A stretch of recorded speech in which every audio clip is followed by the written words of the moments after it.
Good morning, Southeast Texas. The time is now 6 o'clock, and thanks for waking up with us on 12 News Daybreak. It's going to be a great day, and we'll hear from meteorologist Jeff Gerber with your forecast in just a moment. But first, it's time for your morning rush with some of the top stories this morning.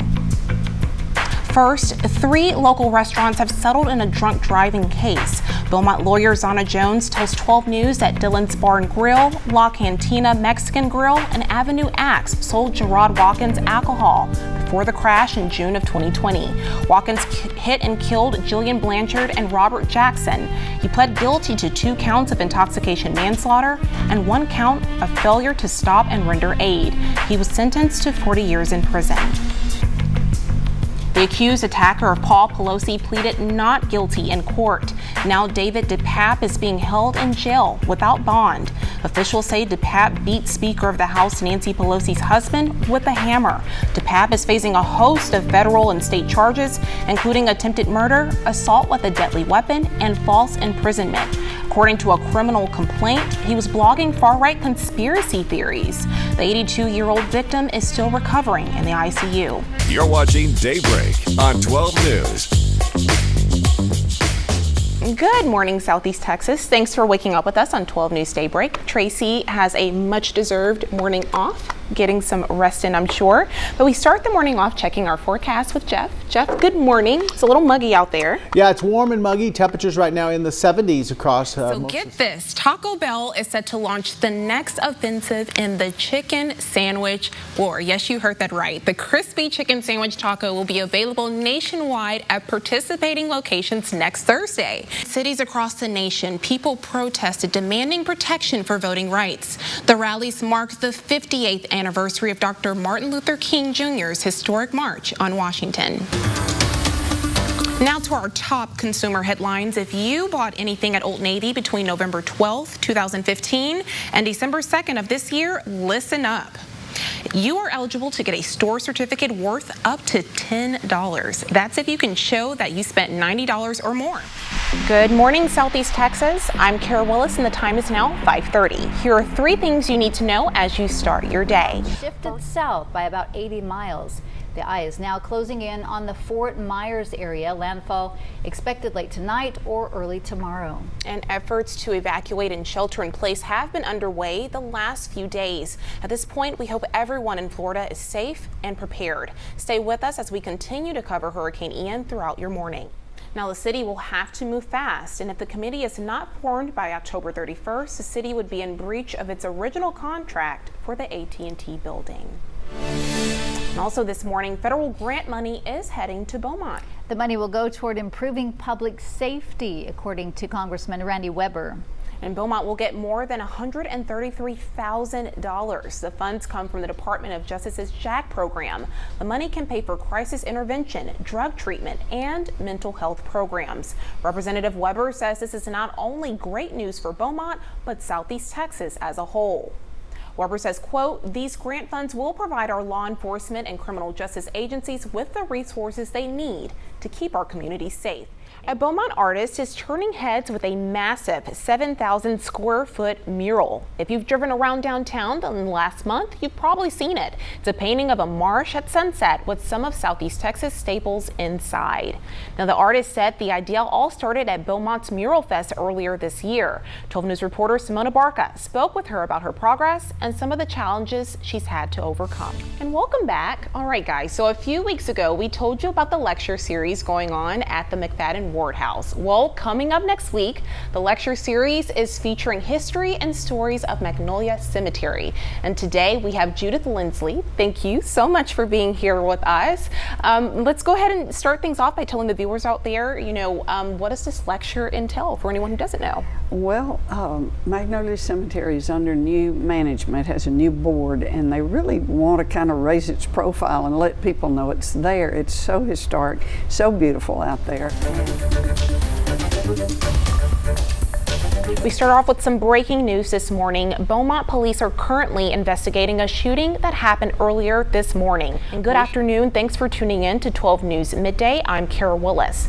Taking a look outside this afternoon, it's kind of muggy out there, but we'll get a full update on your forecast. Jeff Gerber is our Storm Tracker Center with a look at your afternoon forecast. Hey Jeff, tell us what's going on out there. Well, right now we're seeing temperatures in the 70s, and we're also looking at a lot of cloud cover and ahead of a cold front that'll be pushing Before we go, today is National Candy Day, and you know, when you go to the movies or even popcorn, maybe you like to buy some candy. Well, Cinemark movie theaters actually gathered their concession data in 2022 from over 300 theaters to find out which candy was each state's most bought candy. And Jeff, what do you think was Texas' favorite candy? M&Ms. M&Ms? You think? Yeah. All right, well, it was peanut M&Ms. Louisiana, New Mexico, Oklahoma, Colorado, and Arizona also shared the love for peanut M&Ms. I looked at the story earlier. That's how I knew it was M&Ms. You cheated! You cheated! I didn't know you were going to ask me that. All right, our 7-day forecast. Just yesterday, the city's first female police chief, Cherie Griffith, was officially sworn in. City leaders and close family and friends gathered at City Hall for the special ceremony.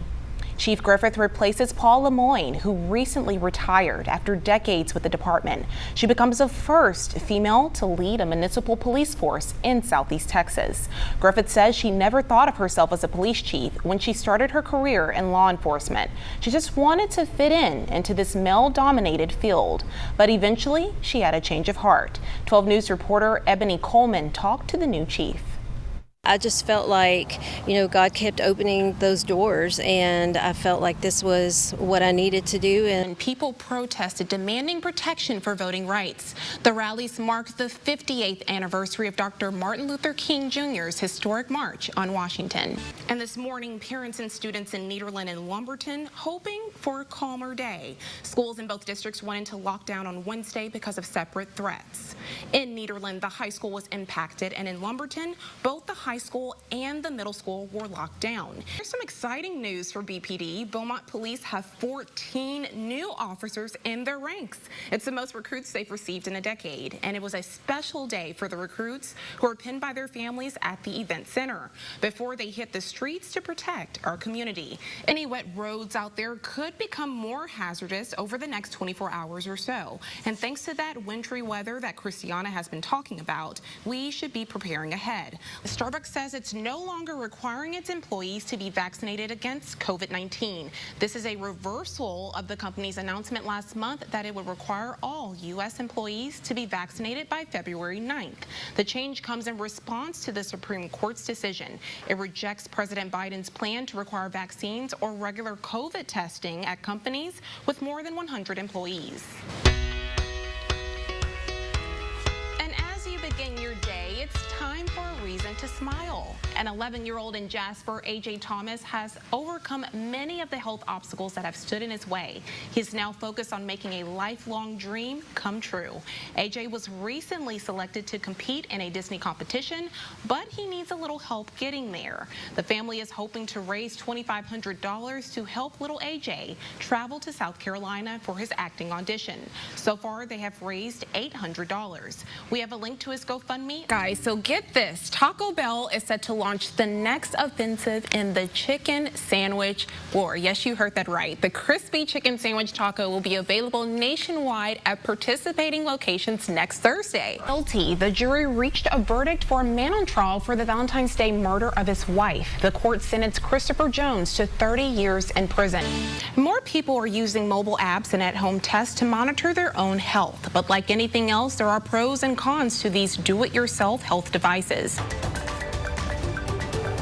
Now, the idea came from other states with similar laws. The lawmakers behind the Texas measure say they've had positive feedback, but not everyone is all for it. Reminds us that we are a nation that believes in a power greater than ourselves. Well, the point is that we are America, and not everyone does believe in the same God. So telling children that is very confusing. And in God We Trust signs are already being donated in cities like Dallas and Houston. The Yellow Rose of Texas Republican Women donated a number of them to Cy-Fair ISD schools in Cypress. And a private company donated a batch of signs to Carroll ISD near Dallas-Fort Worth this week. Now imagine, innovate, and inspire. That's the motto for Nederland ISD, and they're definitely living up to the mantra. The district scored an A in the state's accountability rating. And this gauges how well a district sets its students up for success after graduation. In hopes of keeping kids safe and keeping that good grade, Nederland is looking for ways to grow. That includes securing schools. The school district recently proposed arming teachers and staff who volunteer. It's allowed under what's called the Guardian program. Administrators say it could be a game changer when minutes matter.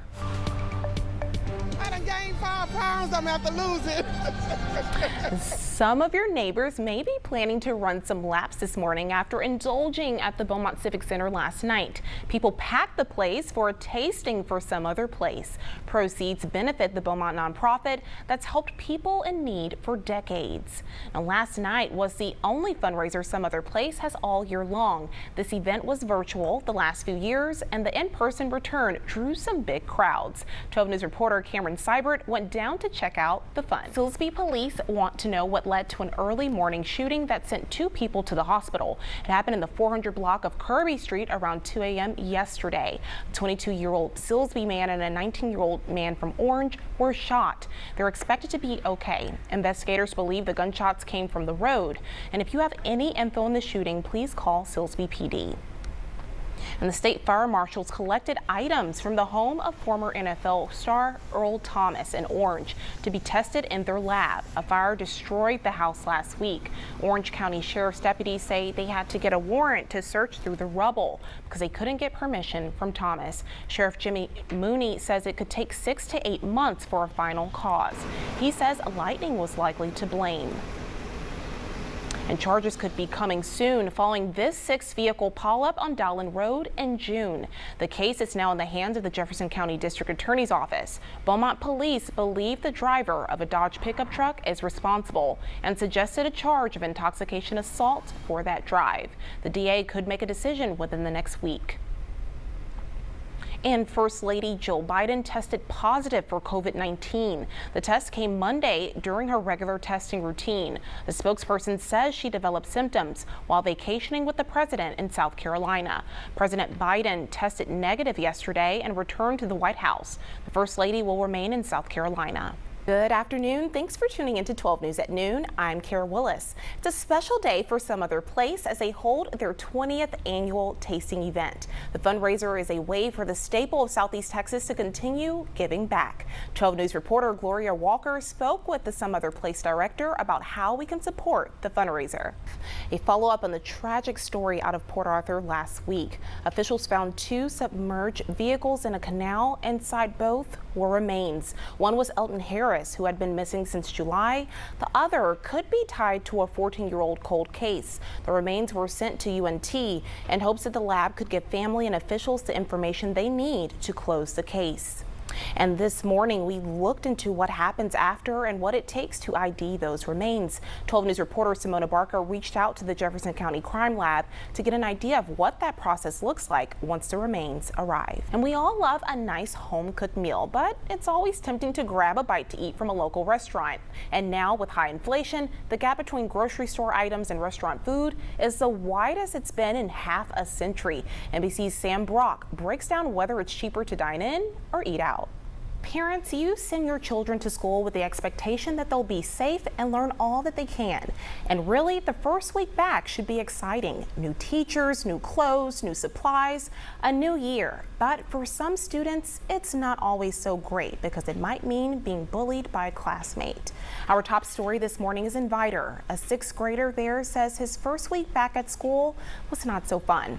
On his first day, he ran into a bully, and the boy and his family sat down with 12 News reporter Simona Barca and tells her how hard it was this time around, especially because it started on the very first day.